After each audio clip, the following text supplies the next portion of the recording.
Hey everyone, thank you for watching this episode of Gratitude, Glitter, and Grace.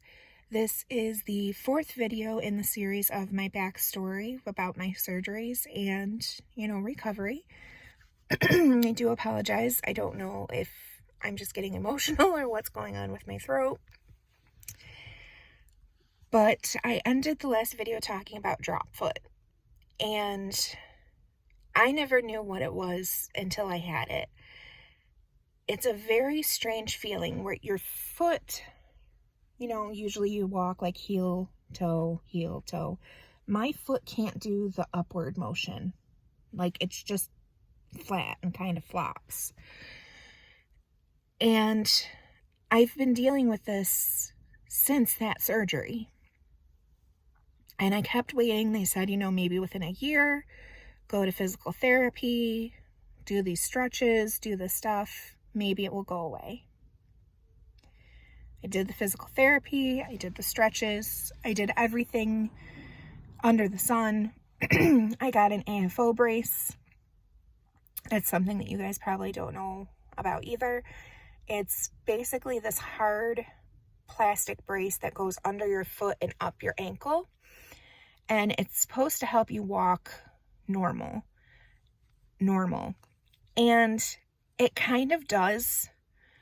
But for me, it was very, very uncomfortable, and it kept pinching my legs, and it caused more pain for me to use it than it does to not use it. It did help me kind of learn a newer way to walk, so I am very grateful for it, but we need to make advances in technology with those.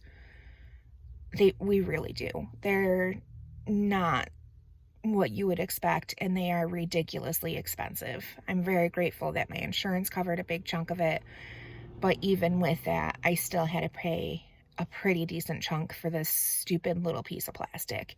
And I'm sorry, but that's what it is a stupid piece of plastic. For some people, it probably works wonders. For me, it really wasn't worth it that much. So I waited the year, I prayed, I did my physical therapy, and I kind of just put it in God's hands. If I'm supposed to walk again, He's going to find a way. If it's supposed to be, it's going to be. If it's not, then this is just my new normal, and this is how I have to live. So I've had x-rays, I've had MRIs, I've had all this stuff done, and they can't find any reason for why I have drop foot. They have no idea. The x-rays are showing fine, the MRIs are showing fine. They did one of those terrible electronic EMG things. If you don't know what that is, they put like these little needles into your muscles and they shoot them with electricity. They're god awful. I've had 3 of them now, and they are not pleasant, to say the least.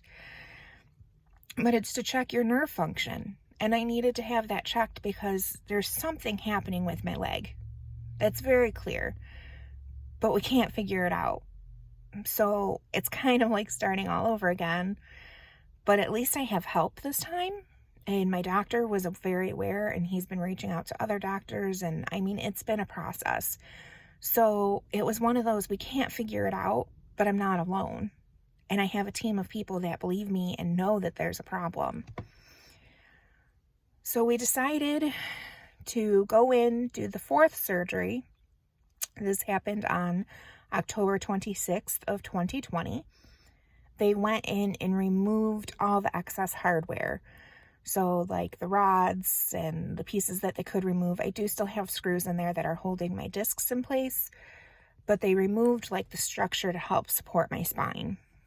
They said that after a year, there are a lot of people that get it removed because it's not necessary anymore. It's kind of like a brace. And once you're healed, you don't need that brace anymore. That's how I picture it in my head anyway. So they removed that, and the hope was that I would wake up and have function on my foot because they were, the x-rays and everything showed that there was no problem. But we thought that there might have been a screw just nicking a nerve just a little bit. So I woke up from that surgery, and I was hoping that it would work. It didn't work. I still have drop foot, but I still don't have back pain. And I was terrified of getting the hardware removed and getting back to having back pain, because if I would have had back pain and drop foot, I don't know if I would have had the strength. I mean, I'm sure God would have helped me find it, and again, there would have been a reason, but to have both of them, I couldn't even fathom going through that. So I do still have drop foot. I'm getting better. It's a very, very, very slow process. I do keep looking in for new research, new options to see what's out there and if there's anything that can be done. I can finally lift a sneaker, which seems so minimal, but that's how bad it is. And it's so exciting that I can lift a sneaker. And I can only lift like the Skechers Delights. Thank God they're a very, very light sneaker. Other than that, I can really only wear flats. I don't have an option. Don't have the strength to pick up like a snow boot. I can't wear flip-flops anymore, which was something that I absolutely loved. I can't wear high heels anymore, which I also absolutely loved. So it's been a big change in my life, and I just keep taking it with stride. It's here for a reason. It's teaching me something. There's a purpose, and I just have to do what I can day by day. And I am getting stronger. My foot is getting stronger. It's just a very, very slow process. And a lot of people ask, well, was it worth it? Yeah, it was worth it. I don't have back pain. I don't have numbness down both legs. I don't have where I can't walk for over an hour. I might not be able to walk normal, but I can walk. So it was worth it. But it is definitely something that impacts my life on a daily basis, and I'm still learning to adjust and adapt to, but I'll get there. So I really appreciate all of you watching all of these videos. If you did, if you liked them, please like, comment, and or subscribe. And remember, stay grateful, find your glitter, and keep your grace. Slowly I will get there. We can do this. Thank you for watching.